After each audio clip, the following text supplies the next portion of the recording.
Halo adik-adik, jumpa lagi dengan saya Kak Tami. Kali ini kita akan belajar tentang objek IPA dan pengamatannya. Yang pertama yaitu penyelidikan IPA. Penyelidikan ilmiah IPA melibatkan sejumlah proses yang harus dikuasai, antara lain yaitu pengamatan, yaitu menggunakan panca indera termasuk melakukan pengukuran dengan alat ukur yang sesuai. Pengamatan dilakukan untuk mengumpulkan data dan informasi. Selanjutnya yaitu membuat inferensi, yaitu merumuskan penjelasan berdasarkan pengamatan.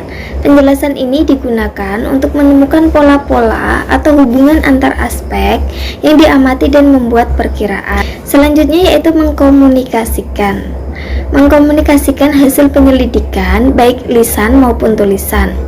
Hal yang dikomunikasikan termasuk data yang disajikan dalam bentuk tabel, grafik, bagan, dan gambar yang relevan. Selanjutnya yaitu kegunaan belajar IPA. Dengan belajar IPA, kita dapat meningkatkan kualitas hidup. Misalnya, apakah bunga yang kita tanam akan tumbuh atau tidak. Selanjutnya juga kita dapat memahami berbagai hal di sekitar kita. Misalnya, mengapa matahari dapat bersinar. Selanjutnya yaitu menyelesaikan masalah. Misalnya, bagaimana mendapatkan air bersih dan air keruh. Dan selanjutnya yaitu dapat berpikir logis dan sistematis. Misalnya, jika datanya seperti ini, bagaimana kesimpulannya? Seperti itu. Nah, objek yang dipelajari dalam IPA meliputi seluruh benda di alam dengan segala interaksinya untuk dipelajari pola-pola keteraturannya. Pada saat ini, penyelidikan tentang alam telah menghasilkan kumpulan pengetahuan yang demikian kompleks. Untuk memudahkan pengetahuan-pengetahuan tersebut digolongkan menjadi 4. Yang pertama yaitu ada fisika, mempelajari tentang aspek mendasar alam, misalnya materi, energi, gaya, gerak, panas, cahaya, dan berbagai gejala alam fisik lainnya. Yang kedua yaitu kimia, yaitu meliputi penyelidikan tentang penyusun dan perubahan zat. Yang nomor 3 yaitu biologi, yaitu mempelajari tentang sistem kehidupan mulai dari ukuran Renick sampai dengan lingkungan yang sangat luas. Dan yang keempat yaitu ilmu bumi dan antariksa, yaitu mempelajari asal mula bumi, perkembangan dan keadaan saat ini, bintang-bintang, planet-planet, dan berbagai benda langit lainnya. Selanjutnya yaitu pengukuran sebagai bagian dari pengamatan. Mengukur merupakan kegiatan membandingkan suatu besaran yang diukur dengan besaran sejenis yang dipakai sebagai satuan. Sedangkan besaran yaitu segala sesuatu yang dapat diukur dan dinyatakan dengan angka serta diikuti satuan.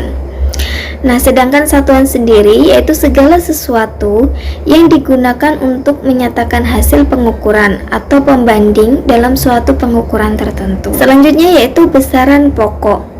Besaran pokok adalah besaran yang satuannya didefinisikan tersendiri, telah ditetapkan terlebih dahulu dan tidak dapat dijabarkan dari besaran lain.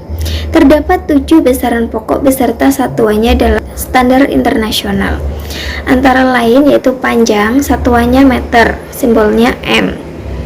Selanjutnya itu massa, satuannya kilogram, simbol satuannya kg. Selanjutnya ada waktu, yaitu satuannya sekon, simbol satuannya S. Dan kuat arus, satuannya ampere, simbol satuannya A. Selanjutnya ada suhu, yaitu satuannya Kelvin, simbol satuannya K. Dan ada jumlah zat, yaitu satuannya mol, dan simbol satuannya juga mol. Selanjutnya yang terakhir ada intensitas cahaya, satuannya yaitu kandela, simbol satuannya CD. Selanjutnya alat ukur besaran pokok. Yang pertama yaitu untuk pengukur panjang, antara lain ada pita ukur atau metelin, ada meteran gulung, ada mistar, dan juga ada jangka sorong. Selanjutnya yaitu pengukur massa, antara lain ada neraca lengan. Dan selanjutnya ada pengukur waktu, yaitu antara lain ada jam dan stopwatch. Selanjutnya ada pengukur suhu, yaitu termometer. Terus untuk pengukur kuat arus listrik yaitu ampermeter. Pengukur intensitas cahaya adalah light meter. Nah, sedangkan pengukur jumlah mol zat, sampai saat ini belum ada alat yang dapat mengukur jumlah mol zat secara langsung. Selanjutnya yaitu besaran turunan.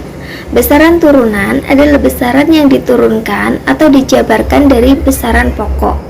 Contoh besaran turunan antara lain ada luas, yaitu rumusnya panjang kali lebar, satuannya meter kuadrat. Selanjutnya ada besaran turunan volume, yaitu rumus penjabarannya panjang kali lebar kali tinggi, satuannya adalah meter kubik. Selanjutnya yaitu ada massa jenis, rumusnya yaitu massa dibagi volume, satuannya kilogram per meter kubik. Selanjutnya ada kecepatan, yaitu rumusnya perpindahan dibagi waktu, satuannya meter per sekon. Selanjutnya ada percepatan, rumusnya yaitu kecepatan dibagi waktu, rumusnya yaitu meter per sekon kuadrat. Nah, selanjutnya ada alat ukur besaran turunan. Antara lain ada speedometer untuk mengukur kelajuan, ada hygrometer untuk mengukur kelembapan udara, ada hidrometer untuk pengukur massa jenis larutan, ada ohmmeter untuk mengukur hambatan listrik, ada voltmeter untuk mengukur tegangan listrik. Nah, sedangkan ohmmeter, voltmeter, dan ampermeter biasanya tergabung menjadi suatu alat yang disebut dengan multimeter. Nah, sampai di sini dulu ya adik-adik. Jangan lupa like dan subscribe channel ini ya. Terima kasih.